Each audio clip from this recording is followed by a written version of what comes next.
Welcome to our channel Digitizing Education. So today we'll start the knowledge and curriculum book, which is paper 1 of B.Ed second year. We'll start with the topic methods of acquiring knowledge. What are the methods to acquire knowledge? See, students, we have already done the sources of acquiring knowledge.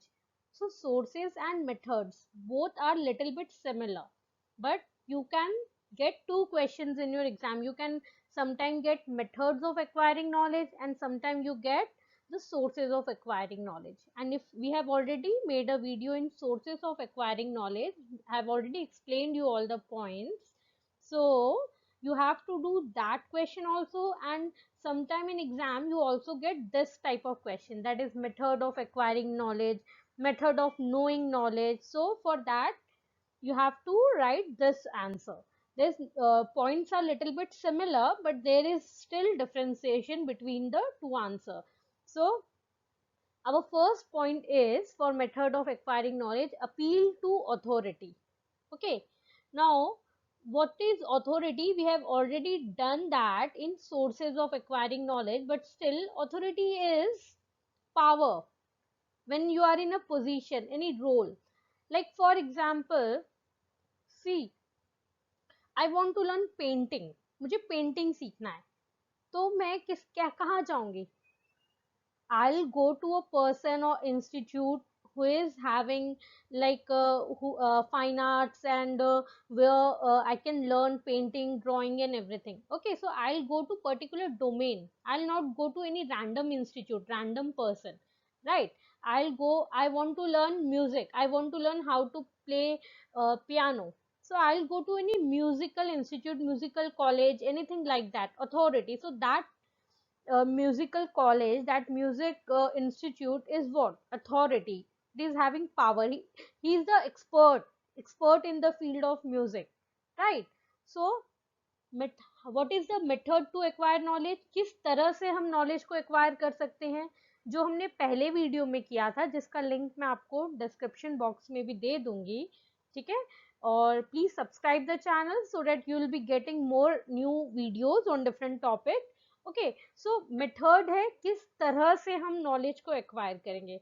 Sources था, कहाँ कहाँ से हम knowledge को acquire करेंगे. So there is difference between the two question.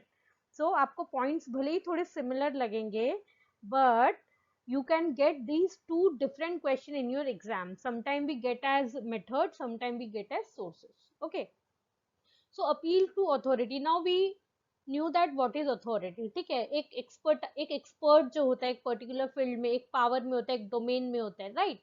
So that person, that expert person is no one but authority. Okay, so the knowledge which is attained by having confidence in authority is known as authoritative knowledge.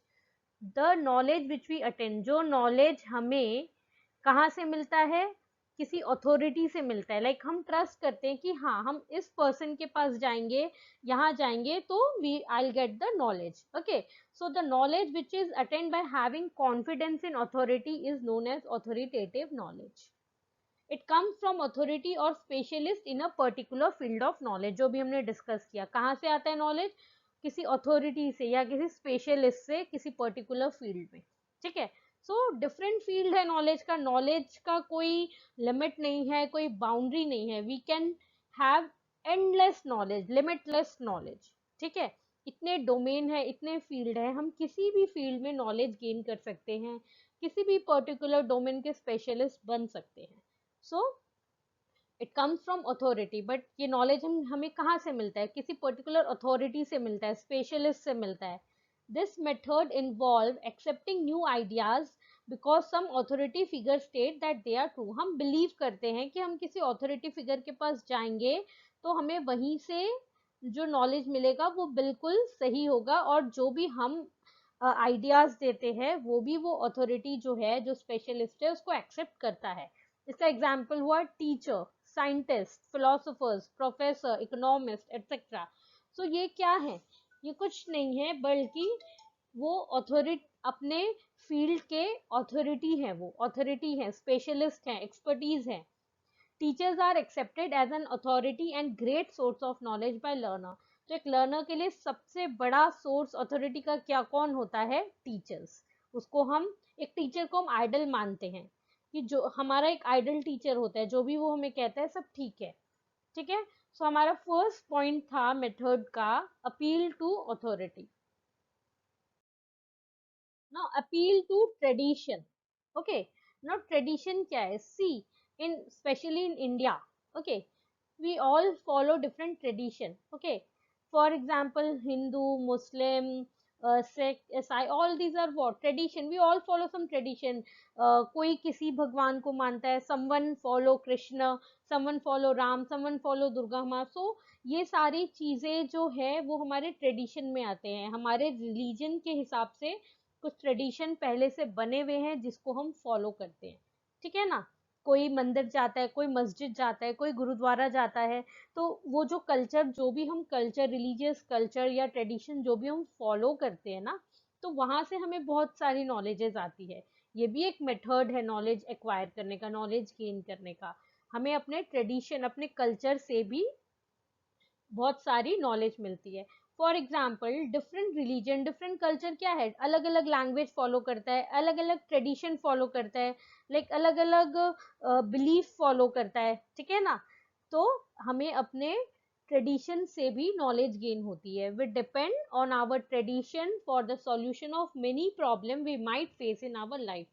कई बार हम अपने life में जो problems face करते हैं उसका solution के लिए हम अपने ट्रेडिशन, अपने कल्चर पे भी डिपेंडेंट होते हैं। राइट, फॉर एग्जाम्पल, मैं हिंदू हूँ तो मैं मंदिर जाऊंगी, मैं ये व्रत करूंगी, मैं ये व्रत करूंगी। तो अब अलग अलग कल्चर, जो मुस्लिम्स है वो रोजे रखते हैं, तो अलग अलग ट्रेडिशन के हिसाब से हम फॉलो करते हैं और वहां से भी हमें नॉलेज गेन होती है। So we have accepted various tradition of our forefather और आवर कल्चर। हमने अपने ट्रेडिशन, जो हमारे फोर फादर मतलब हमारे पूर्वज, जो भी कल्चर, जो भी ट्रेडिशन हमें सिखा गए उसको हम एक्सेप्ट करते हैं। Everything that we have accepted from our tradition might not always be valid. जो हम अपने ट्रेडिशन से एक्सेप्ट करते हैं वो सारी चीजें सही हो, वैलिड हो, ये जरूरी नहीं है। राइट, बिकॉज कितने सुपरस्टिशियस बिलीफ भी आते हैं कई बार हमारे ट्रेडिशन से। So all these are valid, सारे सही हैं, ये बिल्कुल भी जरूरी नहीं है। Over the period of time people have rejected those wrong tradition which were once valid. तो पहले के टाइम में कुछ ऐसे ट्रेडिशन से जो फॉलो किए जाते थे, बट टाइम के साथ साथ अब लोग उस ट्रेडिशन को मानना मानते नहीं है, उसको रिजेक्ट कर चुके हैं। राइट, बिकॉज वो वैलिड नहीं है, वो सही नहीं है। We can say child marriage, we can say dowry system, we can say like casteism, we can say inequality between women and men. So ये सारी चीजें जो ट्रेडिशंस पुराने टाइम में जो चीजों को मतलब जिसको फॉलो किया जाता था, जिन चीजों को, वो आज के टाइम में वैलिड नहीं है, आज के टाइम में कोई नहीं मानता इस चीज को। So therefore we should always evaluate the knowledge acquired from tradition before accepting it. इसीलिए जरूरी है कि अपने ट्रेडिशन से कोई भी नॉलेज, किसी भी चीज को एक्सेप्ट करने से पहले, एक्वायर लेने से पहले, हमें उसको इवेल्युएट करना चाहिए, हमें चेक करना चाहिए, is that knowledge is valid, क्या वो सही है? So we should always evaluate. Okay, so our first point was appeal to authority, our second point is appeal to tradition. Now let us move on to our third point, appeal to senses. Now senses क्या है? हम आंखों से देखते हैं, हम कानों से सुनते हैं, we smell from our nose. Okay, so we have five senses. ठीक है, we feel by our hand. Okay, touch. The more the sense, तो नॉलेज हम अपने इन पांच सेंसेस का यूज करके भी नॉलेज एक्वायर कर सकते हैं, ये भी एक मेथड है। ठीक है, क्योंकि कई चीजें हम सुनकर बिलीव करते हैं, कई चीजें हम देखकर बिलीव करते हैं, कई चीजें हम खुद फील जब करते हैं तब उस चीज नॉलेज एक्वायर करते हैं। तो ये भी एक मेथड है। The more the senses are involve in process of acquiring knowledge, more comprehensive would be the knowledge acquired. जितना ज्यादा हम अपने इन सेंसेस को यूज करेंगे नॉलेज गेन करने के लिए, उतना ही जो हमारा नॉलेज जो हमें मिलेगा वो कॉम्प्रिहेंसिव होगा, वास्ट होएगा। We believe on our senses more than any other fact. हम अपने सेंसेस पे सबसे ज्यादा बिलीव करते हैं सिवाय किसी और चीज के, ठीक है ना। It is believe that what we see with our eyes, जो हम अपने आंखों से देखते हैं, और हियर विद आवर ईयर्स, और टेस्ट विद आवर टंग, और फील बाय आवर हैंड, और स्मेल बाय आवर नोज। तो हम उन चीजों पे ज्यादा बिलीव करते हैं जो हम देखते हैं, जो हम अपने कानों से सुनते हैं, जो हम अपने टंग से खुद टेस्ट किया होता है, जो हमने अपने हैंड से खुद फील किया होता है, और जो हमने अपने नोज से खुद स्मेल किया होता है। तो जो चीजें हम अपने 5 सेंसेस को यूज करके खुद प्रैक्टिकली करते हैं, हम उन चीजों पे ज्यादा बिलीव करते हैं, वहां से हमें नॉलेज भी मिलती है। Now our fourth point is inductive and deductive method. So inductive और deductive क्या है? एक kind of reasoning है, ठीक है। reasoning is what? logically कुछ चीज को सोचना, analyze करना। So the inductive method जो हमारा reasoning है वो basically 2 टाइप का है, one is inductive and deductive। तो ये जो आपने ये जो पॉइंट है, ये हमने सोर्सेज ऑफ एक्वायरिंग नॉलेज में पॉइंट था हमारा रीजनिंग, और यहाँ पे वो हमारा रीजनिंग के 2 टाइप हो गए, that is inductive and deductive. Okay, the inductive method start with particular example. Here learner tries to arrive at certain conclusion. This may lead to formulation of law and generalization or principle.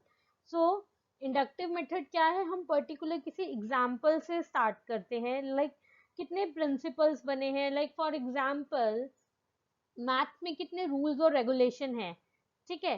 कुछ principal बने हैं जिसको हम follow करते हैं, जिसको हम use करते हैं, और फिर किसी कंक्लूजन में आते हैं, किसी रिजल्ट में आते हैं। डिडक्टिव मेथड क्या है? In deductive method, learners start with a generalization or rule, then he comes to a particular example. जो रूल रेगुलेशन बने हैं उसको हम जनरलाइज करते हैं, उसको हम अप्लाई करते हैं रादर, ठीक है, और फिर किसी कंक्लूजन में हम आते हैं। So we can say that knowledge is gathered both by inductive and deductive method। दोनों ही मेथड से हम नॉलेज को गेन कर सकते हैं, ठीक है। फॉर एग्जाम्पल एक रूल बना हुआ है कि like all the angles of the triangle, all the internal angle of the triangle is 180 degree. तो हम इसी को अप्लाई करके, इसी को यूज करके किसी सॉल्यूशन में आते हैं, किसी रिजल्ट में आते हैं, जब हम ज्योमेट्री करते हैं, मैथ्स करते हैं, ठीक है।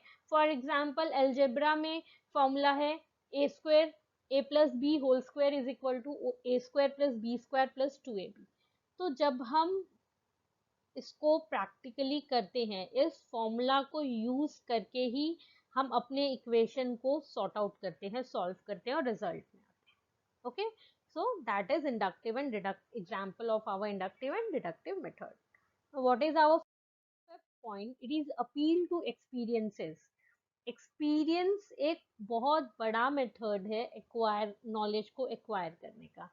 सी, कई बार हम कुछ करके सीखते हैं, लाइक राइट, रादर देन सिर्फ पढ़ने से या करने से, जो उसको हम बोलते हैं प्रैक्टिकल नॉलेज, ठीक है ना।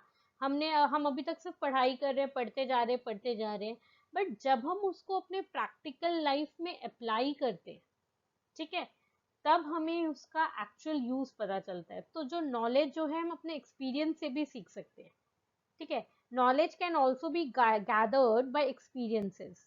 आवर पर्सनल एक्सपीरियंसेस और experiences of other people are the most familiar and fundamental source of knowledge, ठीक है।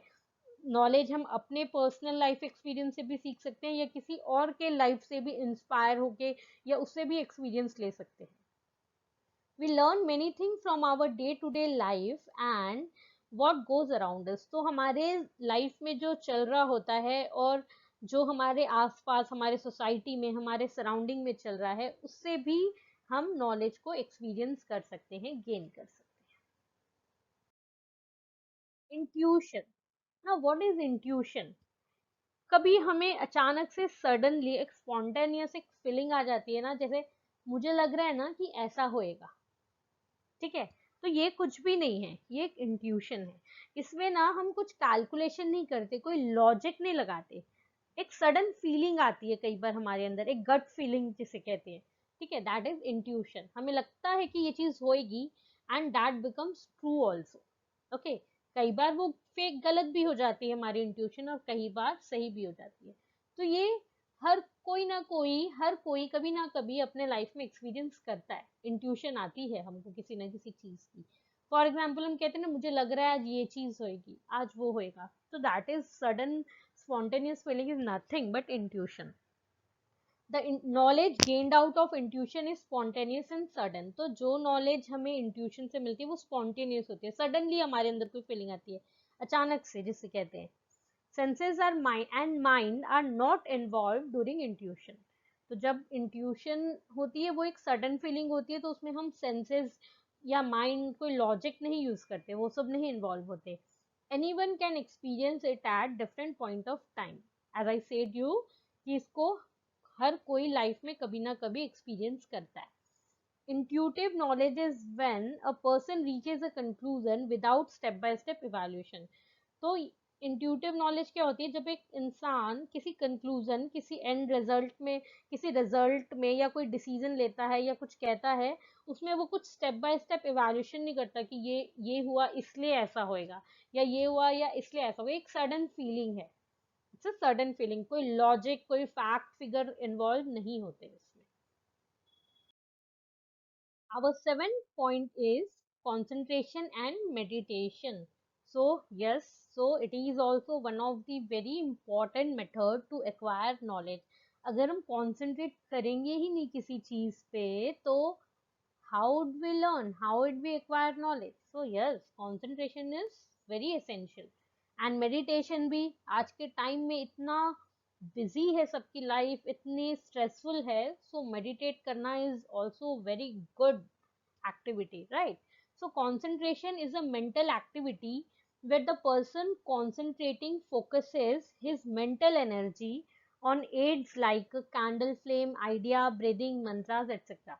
So जैसे हम कहते हैं ना क्लास में, concentrate on your study, concentrate on your book, तो ये क्या है, एक मेंटल एक्टिविटी है जिसमें हम अपने मेंटल एनर्जी, सी हमारा जो माइंड है वो कहीं ना कहीं भागता रहता है।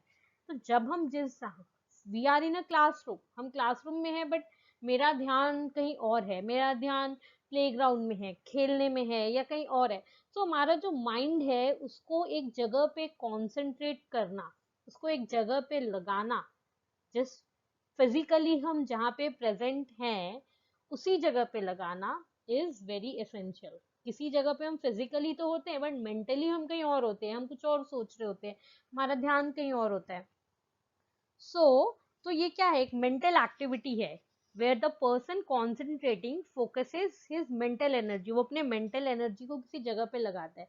सो लाइक जैसे कि कैंडल में जो फ्लेम, कैंडल की जो आग जल रही है उस पे लगाना, या किसी आइडिया पे लगाना, या जब हम एक्सरसाइज करते हैं, मेडिटेट करते हैं, हम ब्रीदिंग, जो हम ब्रीदिंग एक्सरसाइजेस करते हैं उस पे लगाना, किसी मंत्र, हम कोई रिलीजियस कोई मंत्र पढ़ रहे हैं उस पे लगाना, लाइक करते हैं ना कई लोग, एक माला जपते हैं, बीड्स होती है उसमें मोती होते हैं, उसको लेकर, ठीक है ना, तो वो क्या करते हैं, अपने सारी मेंटल एनर्जी को उस पे लगाते हैं।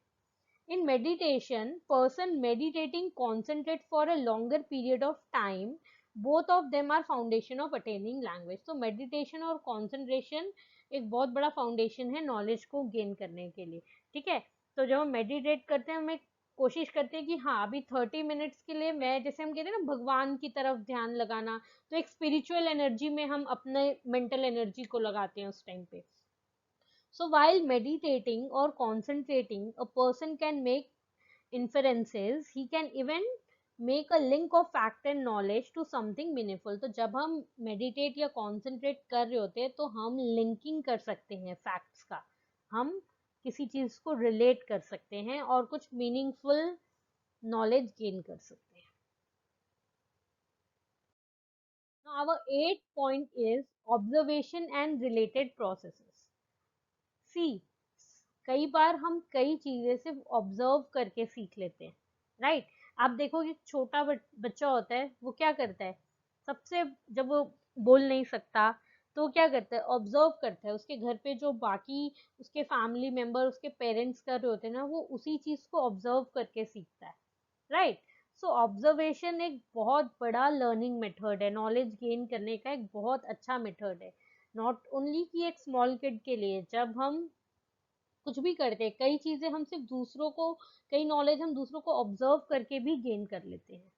सो ऑब्जर्वेशन एंड रिलेटेड प्रोसेसेस में अगेन 4 पॉइंट्स है, 4 पार्ट्स सब प्रोसेस डिवाइडेड है नॉलेज को एक्वायर करने के लिए। First one is observation. So it can be internal or external. It can be even scientific observation. Right. Now, explanation क्या है? An explanation is the elaboration of fact of knowledge in a logical manner. कई बार जो knowledge हमने gain किया होता है, knowledge जो होता है, उसको हम different अच्छे से elaborate करते हैं facts में logically. That is explanation. किसी चीज को explain करना logical manner में. Our third point is prediction. It is a process related to cause and effect. In this process, results are predicted. One need to understand about causes and their effect. See, for example, कुछ भी step ले, for example in a business, या हम economics में जैसे होता है कि हम डिमांड और सप्लाई को प्रेडिक्ट करते हैं पहले, ठीक है ना, कि अगर डिमांड इतना होगा, अगर डिमांड बढ़ेगा तो सब, अगर डिमांड है किसी चीज का तो उसका सप्लाई भी बढ़ाना पड़ेगा, राइट। तो डिफरेंट हम कॉज एंड इफेक्ट देखते हैं। For example I am doing your business, okay, तो एक प्रोडक्ट मैंने मैन्युफैक्चर किया, अब मुझे उसका कॉस्ट डिटरमाइन करना है कि मैं उसको कितने में बेचूंगा, ठीक है। कैसे डिटरमाइन करेंगे, जो भी हमारे एक्सपेंसेस हैं सारे, ठीक है, जो भी हमारे marketing expenses, production expenses, manufacturing expenses, सबको पहले हम प्रेडिक्ट देखेंगे। उसके बाद I need to see the cause and effect, ठीक है। जो कॉम्पिटिटिव प्रोडक्ट है उसका क्या प्राइस है, उसके साथ में मार्केट में कैसे चल सकूंगा, तो उसके अकॉर्डिंग ही सारे कॉज और इफेक्ट देखने के बाद ही हम एक पर्टिकुलर उसमें आते हैं। तो prediction is also one of the method to acquire knowledge. Now control, control is the process in which results are filtered out by exercising control on certain factor. कुछ चीजों को, जैसे फॉर एग्जाम्पल मैंने अभी प्राइस का example दिया आपको, ठीक है। तो जब हम प्राइसिंग पे आएंगे तो हमें कंट्रोल भी एक मेथड है जिसको फॉलो करना पड़ेगा। I have to do price control also, right. So control is also one of the method to acquire knowledge. Problem solving, here the solution of the problem when solved becomes a part of knowledge, ठीक है।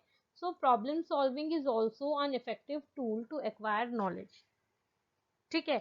कई बार हम आजकल हम traditional classroom नहीं follow करते school में, we follow constructivist classroom, that will see in our upcoming video what is constructivist classroom.